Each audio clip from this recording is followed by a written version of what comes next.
श्री सद्गुरु महाराज की जय। श्री सद्गुरु महाराज की जय।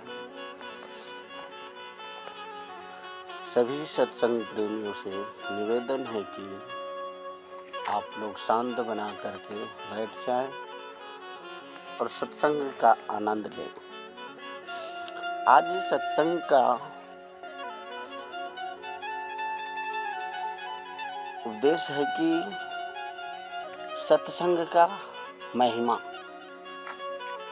आज हम लोग सत्संग का महिमा देखेंगे और सुनेंगे क्या सत्संग का महिमा होता है। हमारे गुरुदेव कहीं भी प्रवचन करने के लिए जाते थे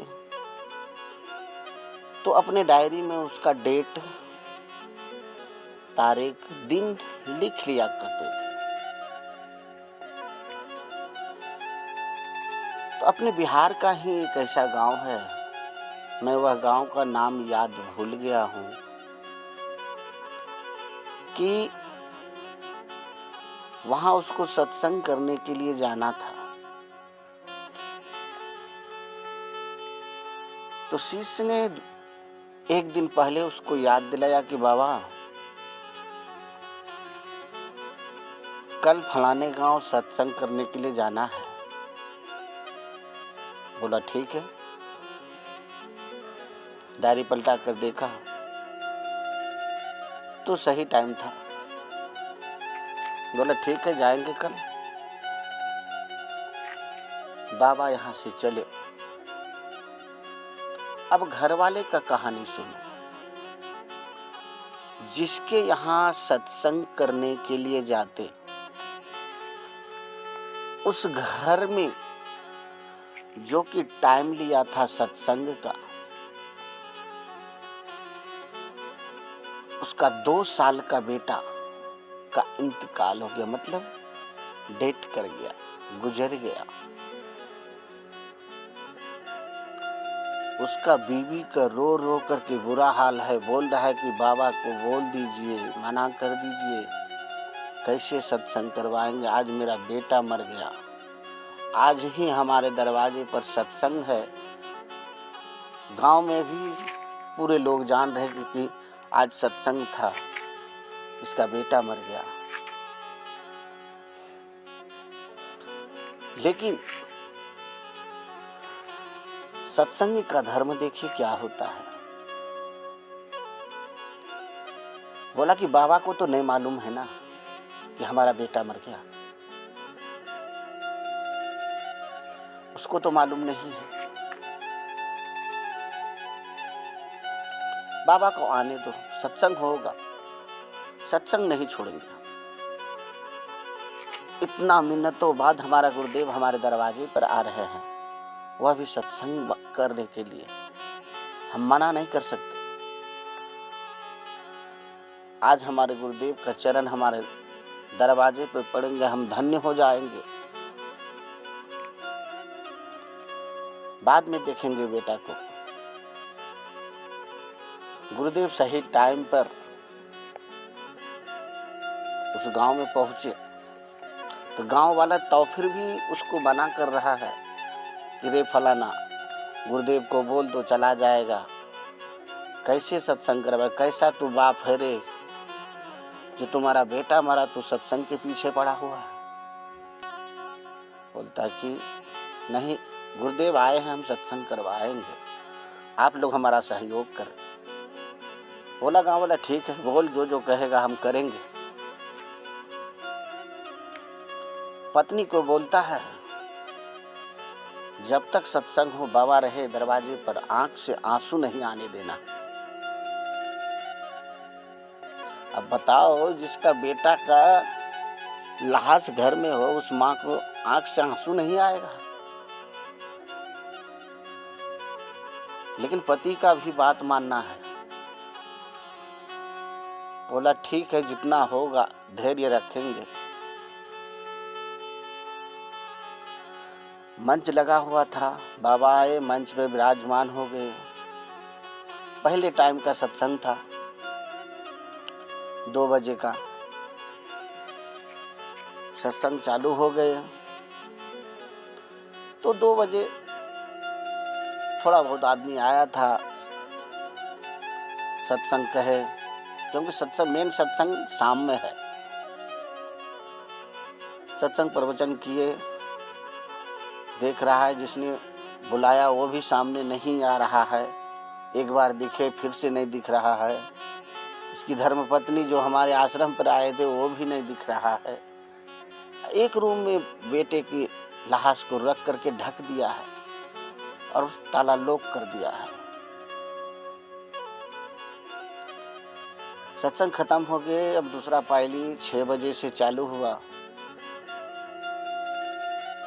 तो सत्संग, स्तुति, विनती, प्रार्थना, ध्यान सब होने के बाद माल्यार्पण के टाइम आया। तो माल्यार्पण में सबका नाम लिखा गया था। तो घर वाले का भी नाम था। पहले माला तो वही पहनाएंगे। माला पहनाए, देखा बाबा ने उसका मुंह का रुख, तो बाबा तो अंतर्यामी थे, लेकिन तो भी माला पहनाते टाइम पूछा, अरे फलाना सब कुछ ठीक तो है ना? देखिए हिम्मत। हाँ बाबा सब ठीक है, आप सत्संग करिए, सब ठीक है। लेकिन बाबा को नहीं रहा जा रहा है।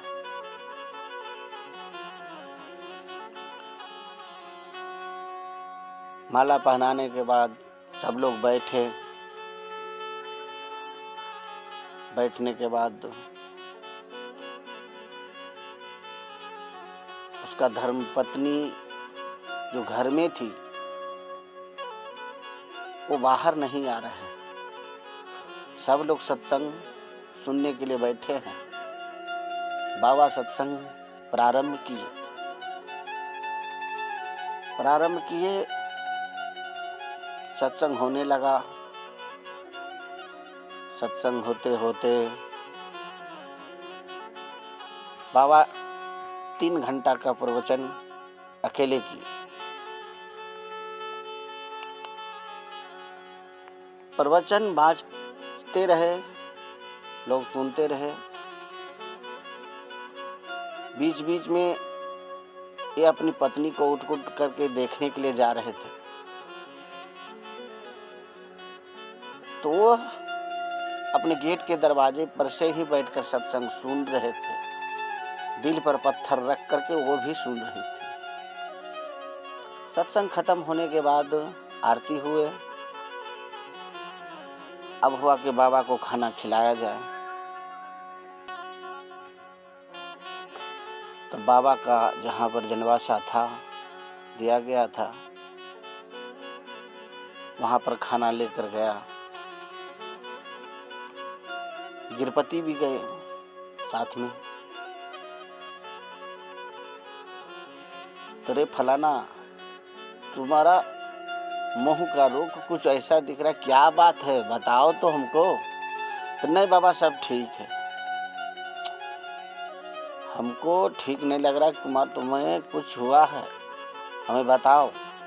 बाबा अंतर्यामी थे, गुरुदेव हमारा भगवान, वो सब जान रहे थे, लेकिन तोहफे भी पूछना चाहते थे।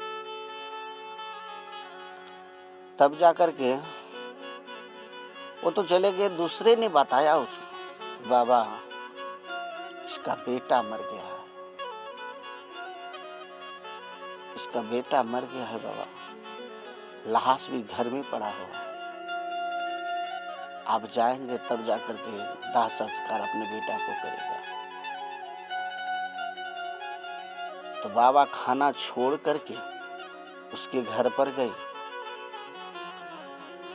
घर पर जाकर के दरवाजे पर बैठा, बोला गिरपति को सामने लाओ, उसकी माँ को भी बुलाओ। जब आया सामने तो थोड़ा देर के लिए देखिए बाबा क्या बोल रहा है।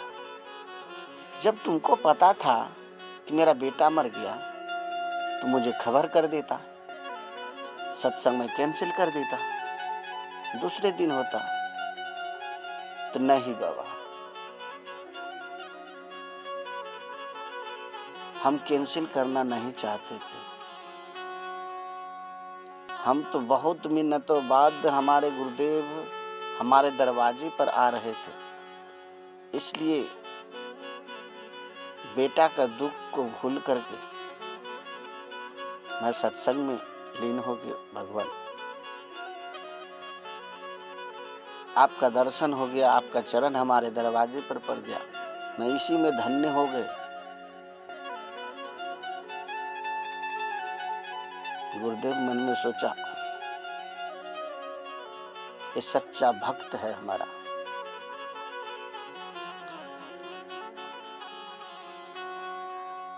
तो उसकी पत्नी को पूछ रही है, तुम्हारा बेटा मर गया और तुम भी आंख की आंसू को सुखा लिए?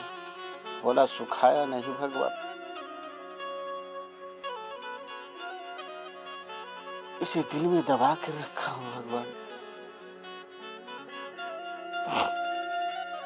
क्या करे भगवान, आपका दर्शन हो गया, यही धन्य है मेरा।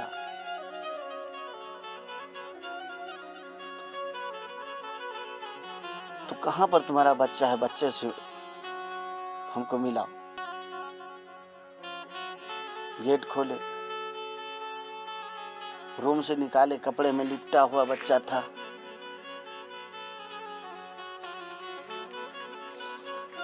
बाबा बोला, मेरे को गोद में दो। बाबा अपने गोद में लिए बच्चे को, गोद में ले करके, अब तो वो भगवान है, गुरुदेव जो है भगवान है, क्या किया नहीं किया किसी को भी पता नहीं। सिर्फ गोद में लिए, ले करके बोला, ये लो, इसकी मां को दो।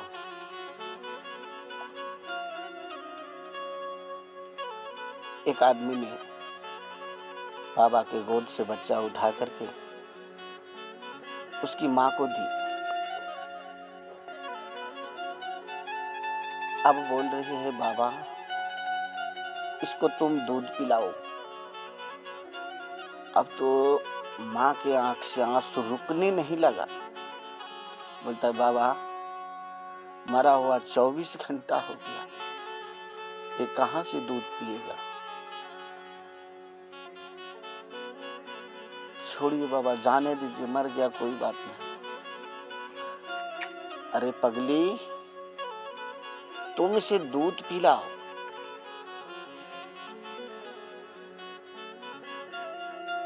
ये नहीं पिएगा बाबा, ये 24 घंटा हो गया इसका मरा हुआ, जो हो गया सो हो गया बाबा।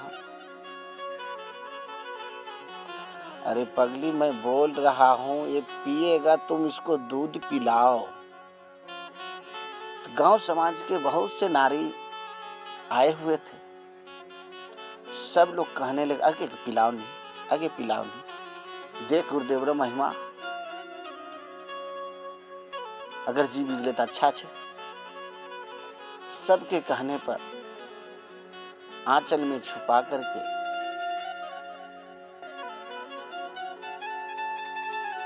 उस बच्चे को स्तनपान कराने लगे। जैसे उसके मुंह में स्तन को डाला, बच्चा दूध पीना चालू कर दिए। श्री सद्गुरु महाराज की जय। अब देखिए,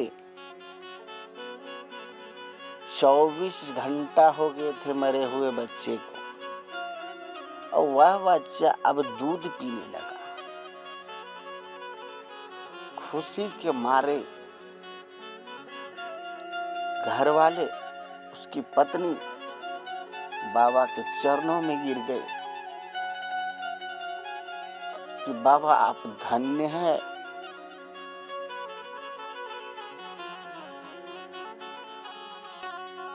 आप गुरुदेव नहीं, आप भगवान हैं।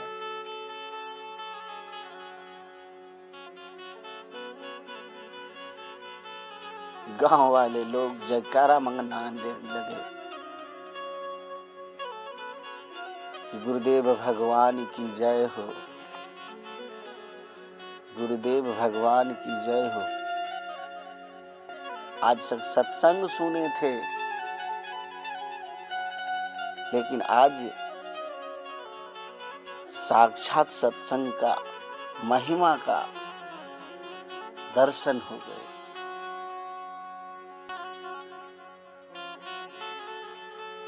केवल लोग कहते हैं कि क्या करते हो, सत्संग सुनते, कुछ ज्ञान हुआ है? अरे ज्ञान को छोड़ो, आज तुम तो साक्षात सत्संग का महिमा का आंखों से देखा। इस 24 घंटा मरे हुए बच्चे को गुरुदेव ने जिंदा कर दिखाया। अगर यह बात आप लोगों को झूठा लगे तो कभी भी भागलपुर कुप्पा घाट आइएगा तो मालूम चलेगा आप लोगों को कि हमारा गुरुदेव कैसा थे। इसीलिए हम बोलते हैं कि आप लोग सत्संग कीजिए, सत्संग सुनिए। आप लोग सत्संग सुनेंगे तभी आप लोगों को ज्ञान होगा। अगर आप लोग सत्संग सुनेंगे ही नहीं तो कहां से आप लोगों को ज्ञान होगा?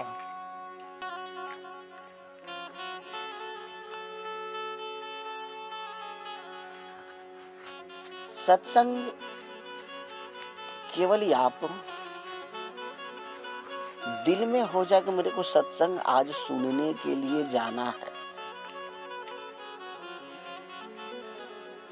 दिल में खाली विश्वास हो जाए आज मेरे को सत्संग सुनने के लिए जाना है। तुम्हारे आगे लाखों काम पड़ा हुआ है और तुमको इतना बजे जाना है, तो उससे पहले काम नहीं खत्म हुआ तब फिर मेरे को बोलना। लेकिन दिल में श्रद्धा होना चाहिए कि मेरे को आज सत्संग सुनने के लिए जाना है।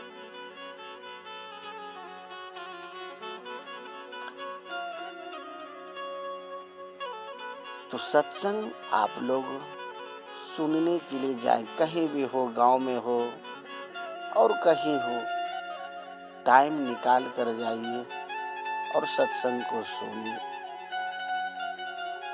यह शरीर जो मिला है सत्संग भजन करने के लिए मिला है। हम लोग यूं ही इसको व्यर्थ ना जाने दें।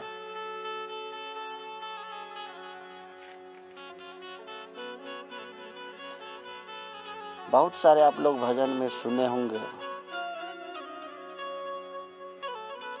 जब सत्संग में आप लोग जाएंगे, सुनेंगे, समझेंगे तो बाबा आप लोगों को जब मन में हो जाएगा कि मेरे को दीक्षा लेना है, तभी आप लोग दीक्षा लेंगे। मन में हो जाए तभी लेना, दूसरे के कहने पर दीक्षा नहीं लेना। आपका अंदर आत्मा बोलेगा ना मुझे सत्संग करना है, तभी आप भजन माला ले सकते। यानी अथा दूसरे के चढ़ाने बढ़ाने पर अरे दीक्षा ले ले, दीक्षा ले ले, नको, ऐसा नहीं काम करना। आज ले लेना दीक्षा, कल फिर वही धंधा चालू कर दो। इसमें गुरु का भी अनवैल्यू हो जाता है।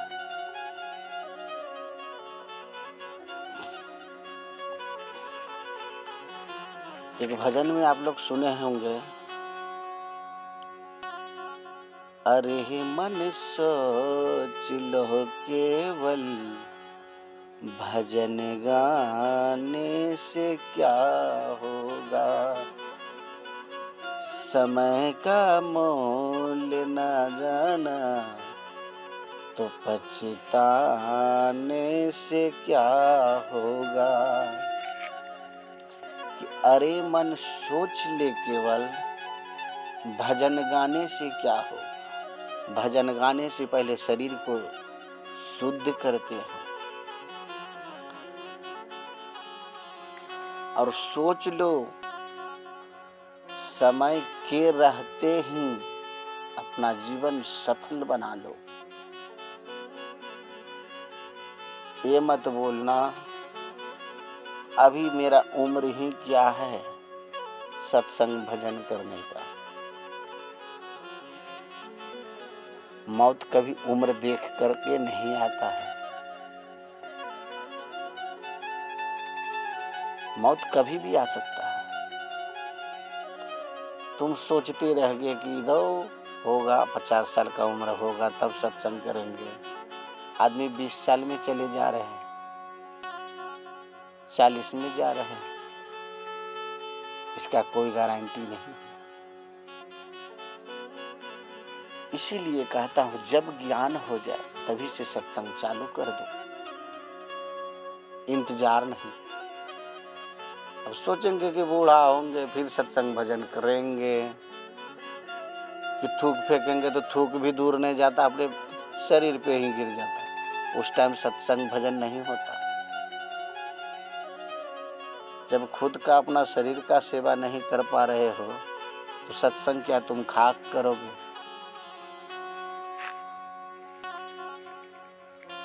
सत्संग भी जवानी में ही होता। जब तक शरीर में खून है तब तक ही सत्संग होता। यहाँ खटिया पकड़ लेने के बाद सत्संग नहीं होता।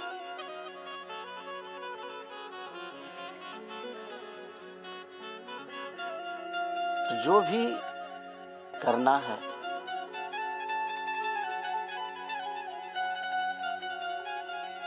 हमें सोच विचार करके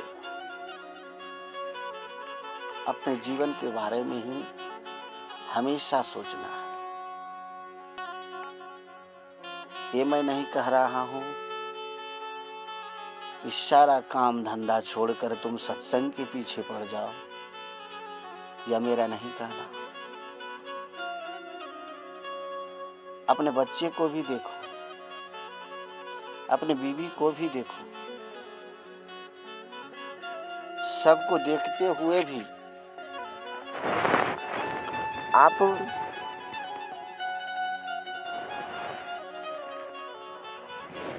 सत्संग भजन कर सकते हो।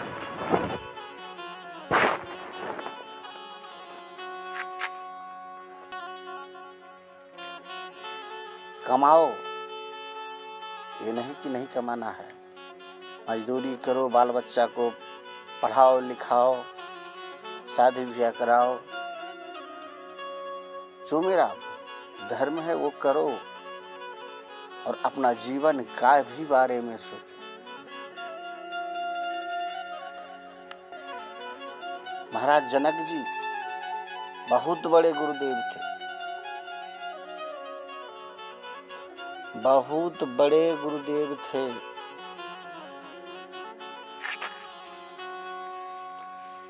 ऐसा संत थे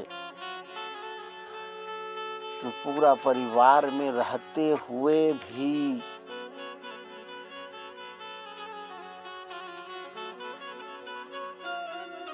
पहुंचे हुए संत के गिनती में थे।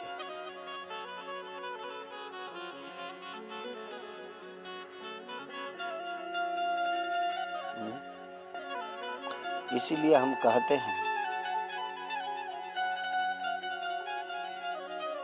कि सत्संग भजन सबको करना चाहिए,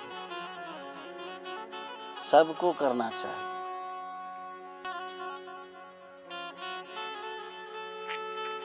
समय ना देखें ना ही। एक समय की बात है, एक ही आदमी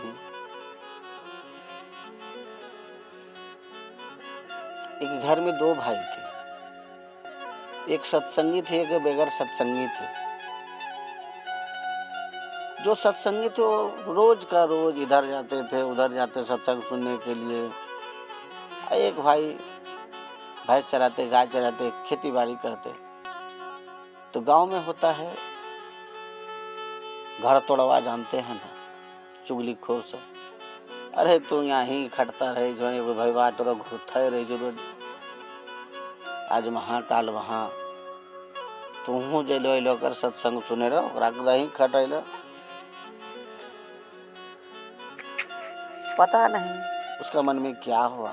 एक दिन भाई से बोलता है तो रोज रोज सत्संग सुनल जाए, आज हम सत्संग सुने ला, आज हम कुंभ नहाइल जी तो अल नहाए के हम जेब कुंभ नहाइल। तो ठीक है जो क्योंकि उसको सत्संग, उसको मन में बुझाया कि इसको किसी ने पढ़ा दिया। बोला ठीक है जो तो कुंभ नहा किया। वो बेचारा एकदम कपड़ा लता धोया, बेग कस लिया, झोला में ले लिया। अब जाने का तैयारी है कुंभ नहाने के लिए। उसका भाई ने एगो तीतवा कद्दू ला करके दिया कि मेरा काम एक करते आना, जब तुम कुंभ नहाना तो मेरे एक कद्दू को कुंभ नहा देना और नहा करके लेते आना।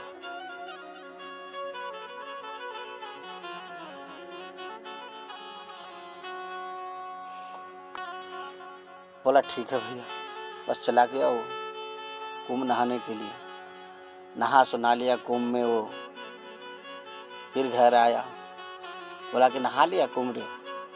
हाँ कुंभ नहा लिया, अच्छा मेला लगा हुआ था भैया, ये देखे वो देखे, बहुत तरह का बात बताने लगा। तो मेरा बोला कि कदवा कहाँ है? तो झोला से निकाल कर दिया कद्दू। कद्दू को फिर उसने लिया और चाकू से छील करके काटा। कद्दू काट करके जो ही मुंह में डाला तो कद्दू तीता था। तो बोलता है अरे तुम इसको नहवाए थे कुंभ? तो हाँ भैया हम नहवाए थे, अपने साथ में नहवाए थे। तो कद्दू तीता लगता है, तो तीतवा कद्दू दौलत की मीठा लगता। बोलता अरे भाई, जो आदमी तिताई बोलने वाला चुगलीखोर आदमी अगर सच्चा मन से सत्संग में चला जाए, सत्संग को सुन ले, वह आदमी सुधर सकता है। तो कद्दू क्या चीज है? अगर तुम सच्चा मन से तुम कुंभ नहाने के लिए गया होता, एक कद्दू भी मीठा हो जाता। तुम तो दूसरों के बात पर गया, दूसरे ने तुमको चढ़ाया बढ़ाया, उसके बाद पर तुम जा करके कुंभ नहा करके आए। तुमको क्या पुण्य मिला तुमको?